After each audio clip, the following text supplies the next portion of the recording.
The train keeps rolling, man. 6 in a row for the Knicks with another win in Chicago last night. Episode 451 here of the podcast. Welcome. I'm your host, RJ Carbone. Thanks for stopping by. And we're going to dive into this Bulls game. I'm a little late here, recording this one later than usual. This Bulls game took place on Friday night. As I'm recording, it's Saturday night, but technically Sunday morning. It's past midnight on December 18th now. So this should be out early Sunday morning, the latest. There's also a game on Sunday at 5 p.m. So I'm sorry this episode might have a little bit of a shorter shelf life than usual, but life gets in the way. What are we going to do? Let's talk some Knicks. Welcome to BD4, an RJ Carbone podcast. BD4, where there is no better way to get your Yankees and Knicks analysis. We also do MMA. Yanks every series, Knicks every game, MMA on occasion. BD4 is a 5-star show on Apple Podcasts, also available in video format on YouTube and Spotify. So thanks for stopping by, and we hope you enjoy the show. Champion of the world, turning, looking, see ya!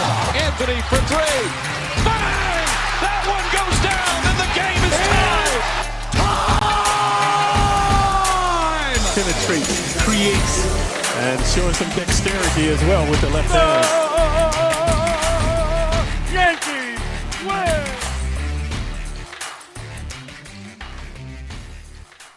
All right. What's happening, everybody? Episode 451 of the podcast. I'm your host, RJ Carbone. You are listening to, or maybe watching, another episode of BD4, where there's no better way to get your Yankees and Knicks analysis. We also do MMA. Yanks every series, Knicks every game, MMA on occasion. And we are going to dive into this one. You know where to find me and all that stuff. No need to waste any time. Friday night Knicks on MSG. That's right. A couple nights ago, the Knicks picked up another victory. Knicks came into this one looking to sweep the series against the Chicago Bulls and defy the odds. You know, they started doing these little 2-game series on the road to prevent travel. And I don't mind it. I like it. But, Knicks coming in looking for the sweep, looking for their 6th in a row, and that they got. Hot Seat Tibbs is now 6-0. I think that should be a thing. Every time he goes on the hot seat, Knicks seem to go on a run.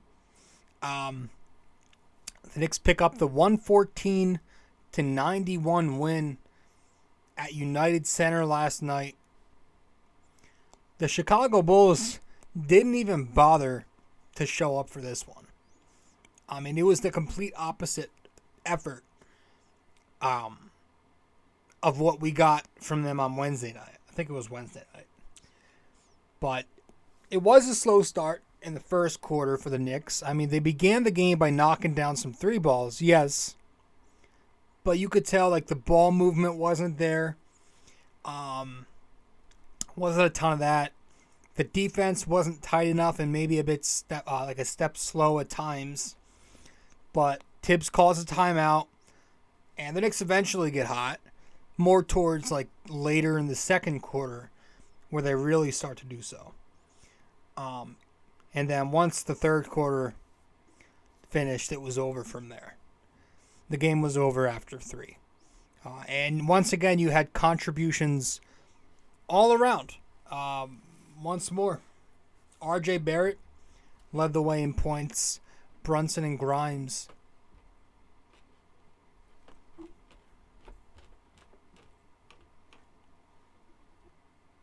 I'm sorry.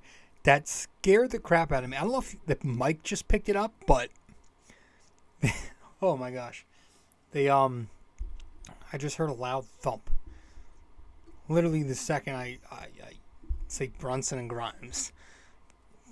boom, loud ass thump. And I had to go check out what that was. So I paused the recording for a second. But it's all good. We're back. Sorry. Where were we?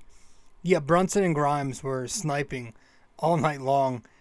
They combined to go 11 of 18 from three-point land together. Randle produced another double-double. Jesus, I can't speak now. Mitch was working on the glass once again. Jesus. I'm like stuttering. I'm slurring. I'm just caught off guard by what the hell. I don't know. I just heard something loud outside, and I went to check it out. I couldn't figure out what it was. The bench wasn't fantastic, but they played great defense. Offensively, not much, but they played great defense. They were great on the rebounds. Deuce McBride, IQ, Jericho Sims, and Hartenstein were playing quality under the rim. But I look at a few moments in this one as like key spots and turning points. Number one, you had in the second quarter, the Knicks let the Bulls take a lead. And it's kind of at that brink of like where it was getting away from them. It was 48-41 Chicago after Zach LaVine knocks down a three-pointer. And we've discussed this before earlier in the season, saying how the Knicks were almost never able to stop the bleeding once those tighter deficits or tight games in general start growing into multiple possession deficits. You know, once that tight game becomes a little looser, the Knicks, a lot of the time earlier in the season, weren't able to stop the bleeding ever. But this team right now is on fire, and they have a leader right now. And that leader is Jalen Brunson. And so Brunson takes it upon himself with the Knicks down 7 points, in the second quarter, and he starts lighting up the Chicago Bulls defense. Catch and shoot three-pointer, a step back three-pointer, a pull-up three-pointer, and then you get RJ, you have Randle, Grimes, the other starters all chipping in to end the half. With the Knicks then up by 7 points, 58-51, going into the final seconds of the half. But I thought, they go on that big 17-3 run to end the first half because of Jalen Brunson taking it upon himself as the team's best player. I thought that was him. I thought he put the Knicks back into the game. So that was a key spot for me, because without Brunson doing that, the Knicks, early on, the Knicks in this same spot lose this game 1,000%. They let it get out of hand, and that 7-point deficit grows into a 27-point deficit, and they flop, they fold, and they lose. But Brunson stepped up, and then I thought it was just a tremendous third quarter for them as a team to officially put it away. The Knicks held Chicago to just 22 points in the period. RJ Barrett played a key factor. He comes out the gate hot, scores 11 points in the third. But you really, really, really, really, in that quarter, you see the Knicks defense display their best performance in a while. It was art. And I want to talk about that first and foremost when we return, because I think the Knicks defense was the reason they won this game by however many points they won, 114-91. You do the math. But we'll talk about this Knicks defense a little more when we get back from break. I want to go check out what the hell I heard outside while we're in break. So stay with us. Be right back. Hey guys, so if you are a listener,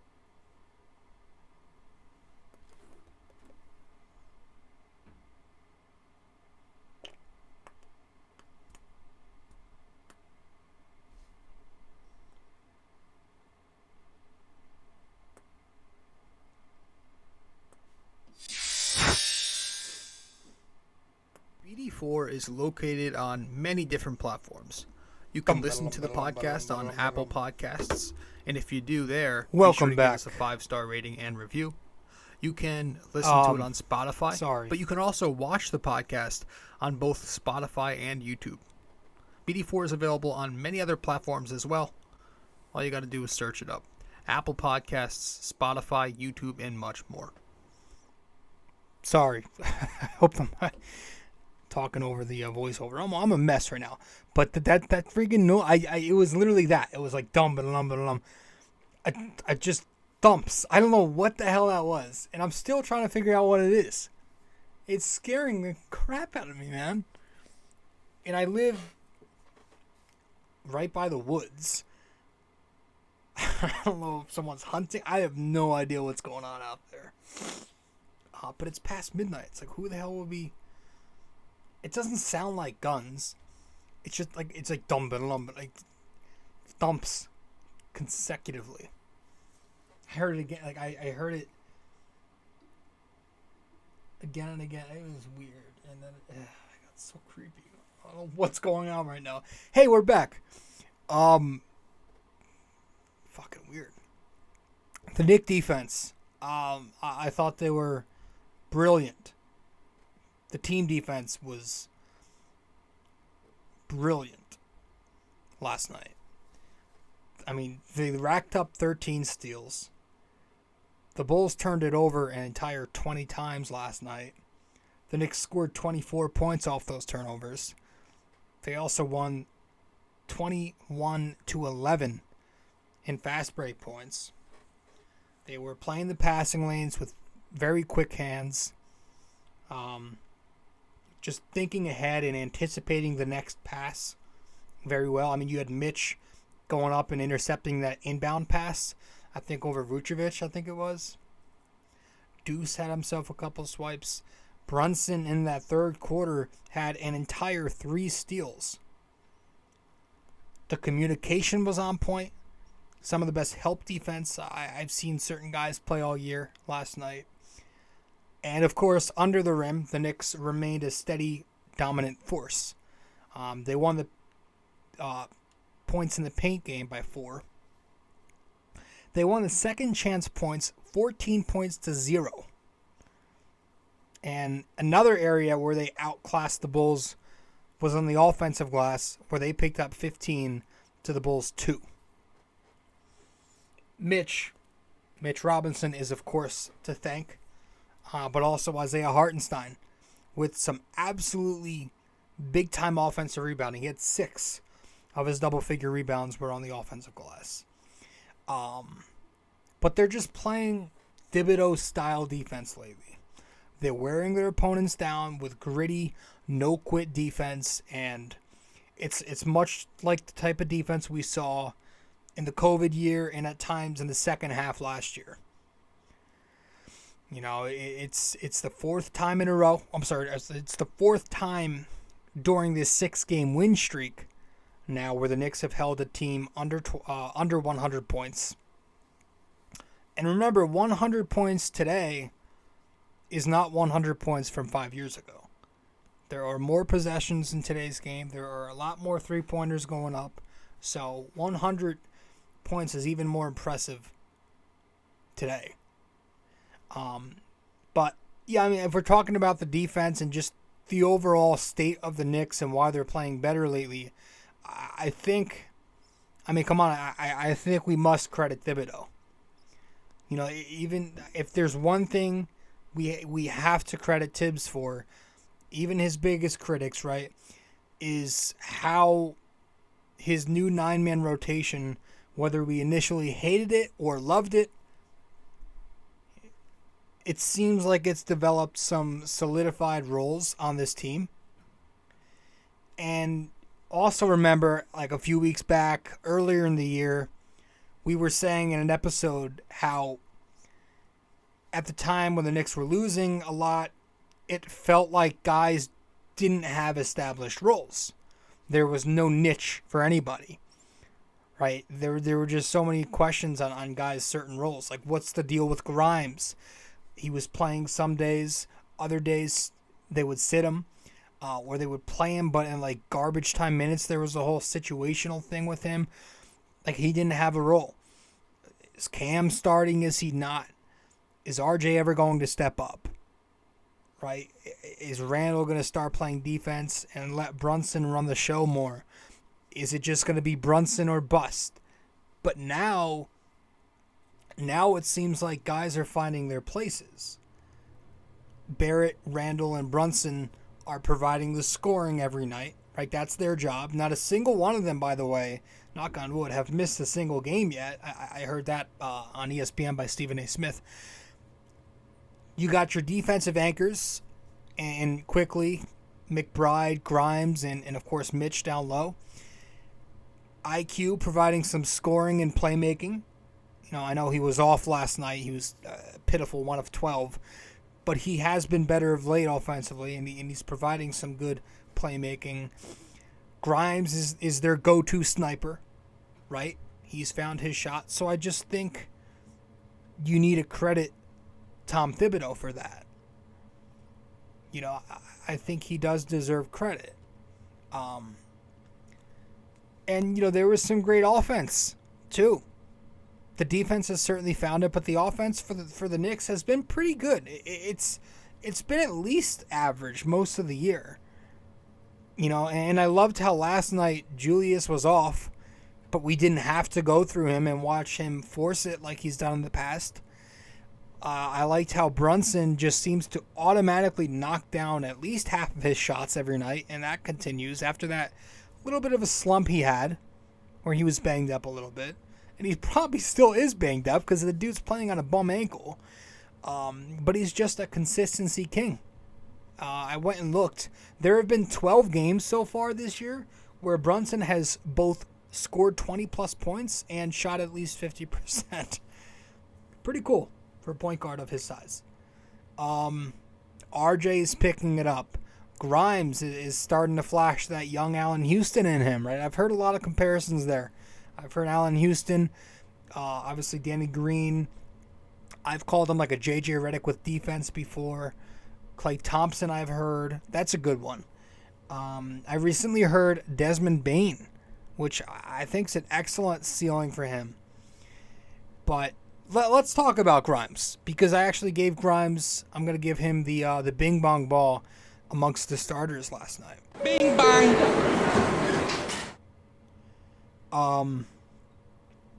Yeah, he was great. 22 points. He shot 6 of 10 from the floor, 5 for 9 from 3, and 5 of 6 at the free throw stripe. He was on his game from the start, man. He knocks down 3 triples late in the first quarter, and he never really cooled off. I love his shot. His release is smooth, it's textbook, and it's just very quick. Quick flick of the wrist. I love it. I have to find his shot in 2K from my player, by the way. It's nice. I play on the Knicks in my career, and I feed Grimes all the time. I still haven't reached the point where I'm allowed to be LeBron and like pick the rotation and select which guys get the most minutes. But when I do, I'm putting Grimes in the starting lineup, and I'm giving him 35 minutes so I can just dish it to him all night. I made like a small forward, like a playmaking wing. I tried to model myself. I tried doing the same type of player on NBA 2K every year. Make like a playmaking wing, like a point forward who slashes. So I like racking up the numbers in my career. But we got off topic. But I mean, yeah, Grimes has been scoring in a variety of ways too, right? The step back jumpers were there last night. He was coming off a couple of Robinson screens. He had a nice finish in transition from a Brunson feed. Some nice catch and shoot triples in there. Getting to the free throw line again. And again, he's just a defensive menace on the other side of the floor. He locked DeRozan down. Just 14 points. He had 4 turnovers, DeRozan. And he was a terrible minus 23, plus minus. And, speaking of the player comparison thing when it comes to Grimes, Allen Houston, some Knicks fans have been saying this kid's got a higher ceiling than RJ Barrett. I mean, there's a reason they hung on to him in the Mitchell sweepstakes is because whether or not I agree with it, they see him as that type of player to hold up a Mitchell deal. A lot of Knicks fans think he's legit, think he's like a 15 to 20 points per game guy. Now, I'm one to temper my expectations. I'm not going to say he's that yet.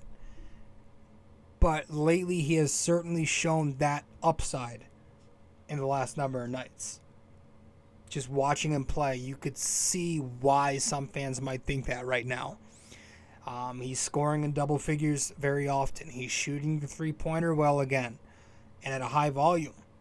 He's rebounding, he's defending, and he's providing offense without needing the ball for very long. He doesn't need the ball for half the shot clock, and he doesn't go ISO. Come off a curl, an L cut, just simple screen and catch and shoot, spot up. He doesn't need the ball. He'll come off a cut and finish that way, or he's just very effective without the ball, and that's why he's perfect for this system.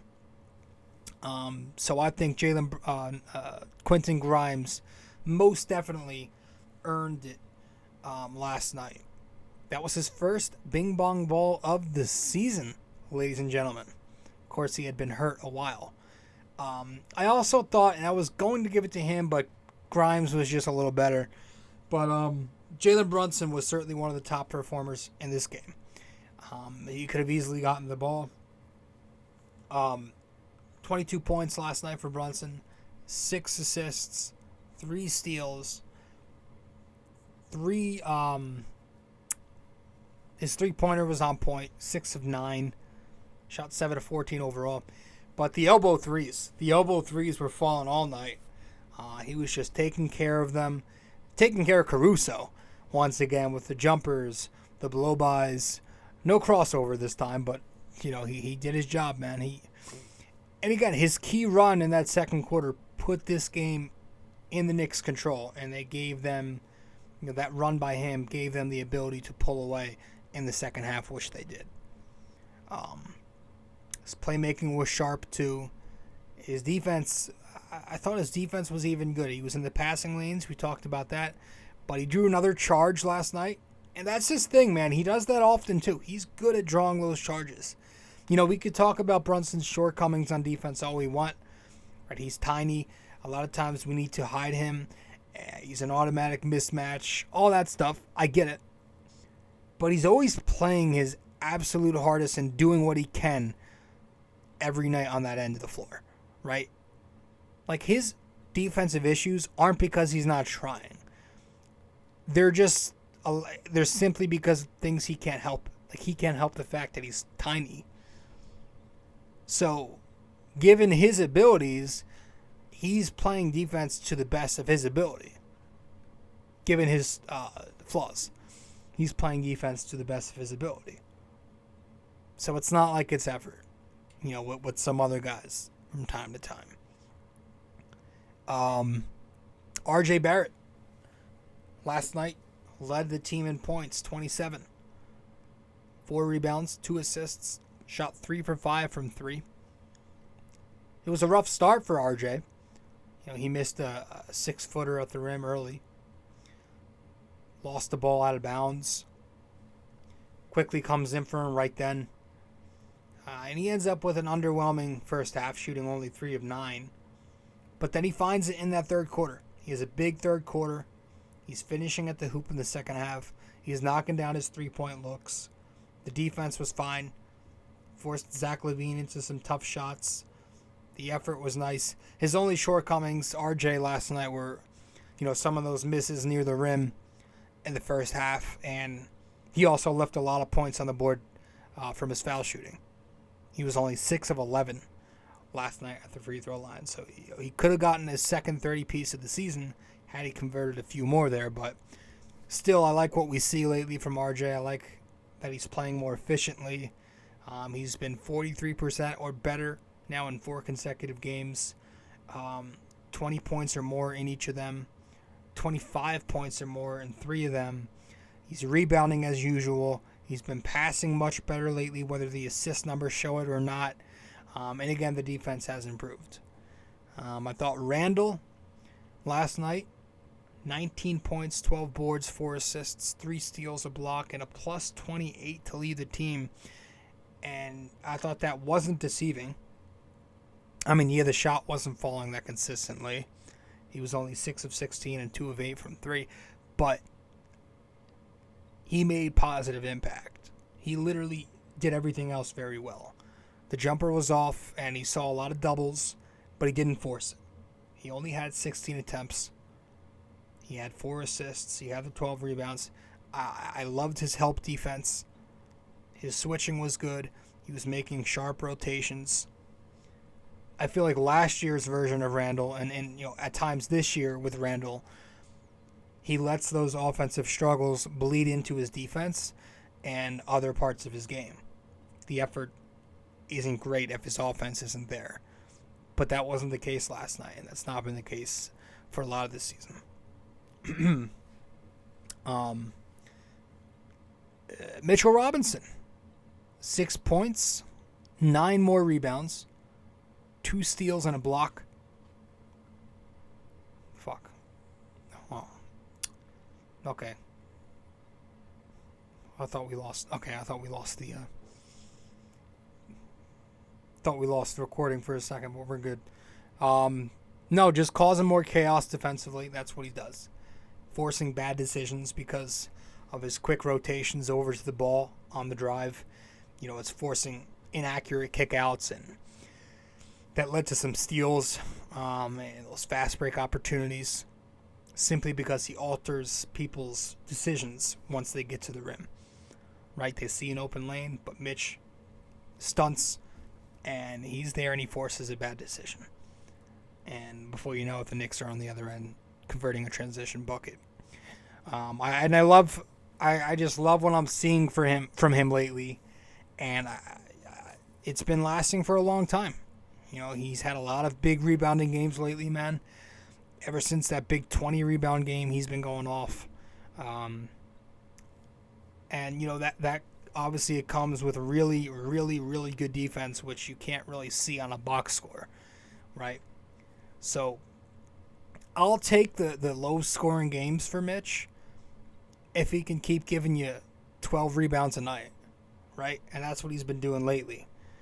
If he's scoring 6 points and still giving you 6-7 rebounds a night, I can see why Knicks fans get frustrated with him because there's only so much that great defense can do. But if he's playing great defense and he's grabbing you a dozen rebounds a night like he's been doing lately, I can live with the offense not being great.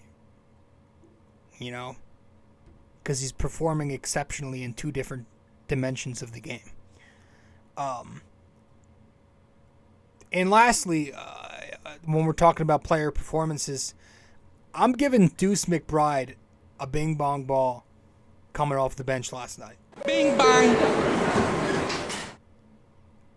This kid, listen.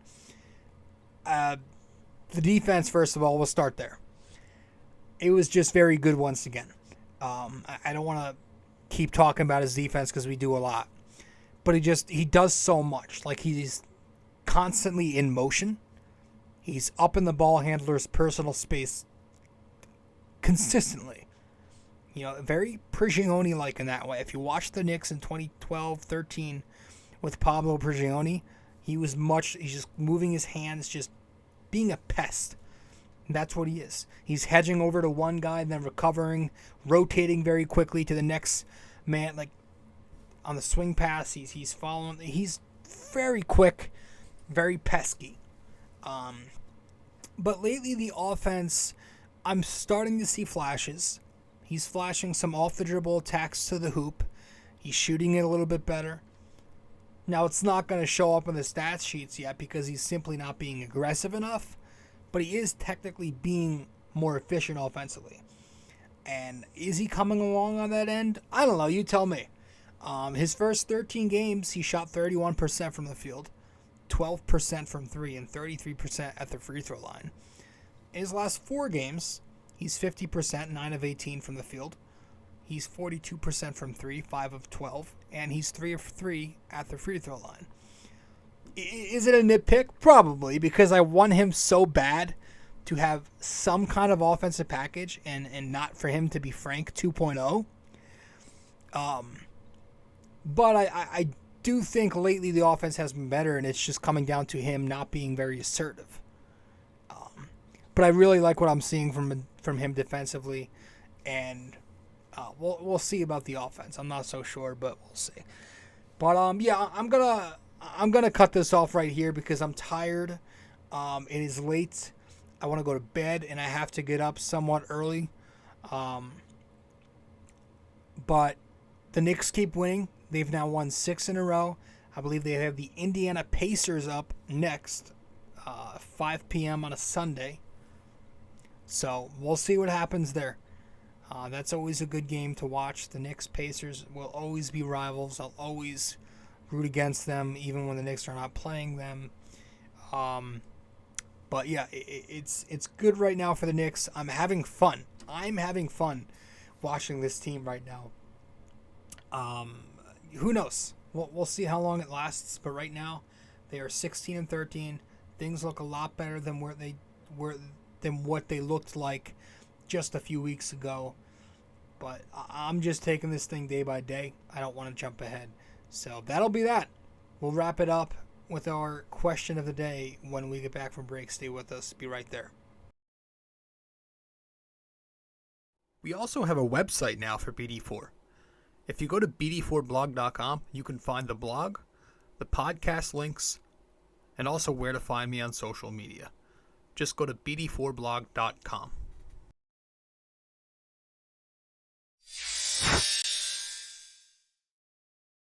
Studio 69 Productions is a podcast production agency created by Leo Rodriguez to allow content creators to market their podcast.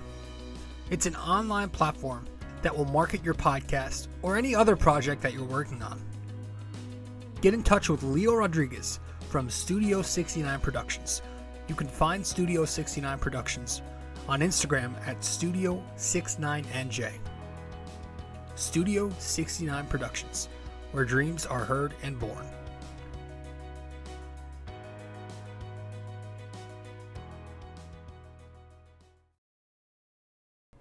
All right, welcome back to the show. I'm your host, RJ Carbone, and you are listening to episode 451 of the podcast. We're going to wrap this one up with our trivia question of the day. Let's get to it right now.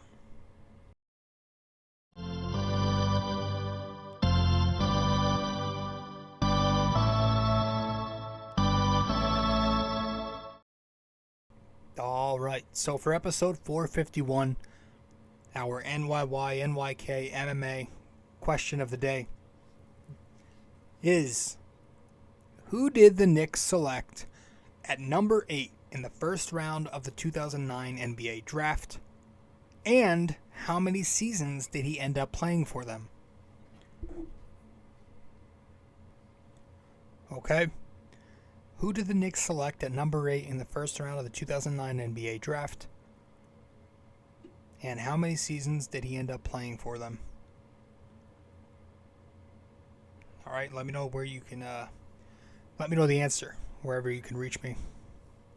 One last time, who did the Knicks select at number 8 in the first round of the 2009 NBA draft? And how many seasons did he end up playing for them?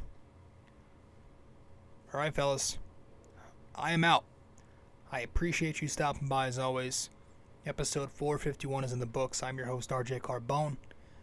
The Knicks make it 6 with another W in Chicago.